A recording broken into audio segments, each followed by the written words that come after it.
बाबर ईद निमित्त नमाज पठण, मंदिरात प्रवेश नाकारल्याने शिवसेनेचा घंटानाद, सरकारी कर्मचाऱ्यांचे निवृत्ती वय 60, मुख्यमंत्र्यांकडून सरकारी कर्मचारी संघटना आश्वस्त, विधानसभेच्या तयारीला लागा, मुख्यमंत्र्यांचे पदाधिकाऱ्यांना आदेश। पश्चिम बंगालमध्ये मालगाडीची कंचनजंगा एक्सप्रेसला धडक, 6 जण जखमी। तर अमेरिकेत 2 ठिकाणी गोळीबार, दोघांचा मृत्यू, अनेक जण जखमी। मीरा भाईंदरमध्ये कुर्बानीच्या बकऱ्यावरून पुन्हा जोरदार राडा, नागरिक आक्रमक। भाजपामध्ये जायचा निर्णय चुकला का? निवडणूक निकालानंतर अशोक चव्हाण पहिल्यांदाच बोलले। तर राज्यात पावसाची ओढ, कोकणापासून विदर्भापर्यंत उघडडीप, तापमान वाढीने उन्हाचे चटके।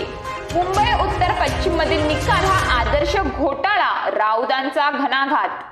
तर राष्ट्रवादीच्या नेत्यांमुळे देवेंद्र फडणवीस झाले मुख्यमंत्री, जितेंद्र आव्हाड यांचे मोठे विधान।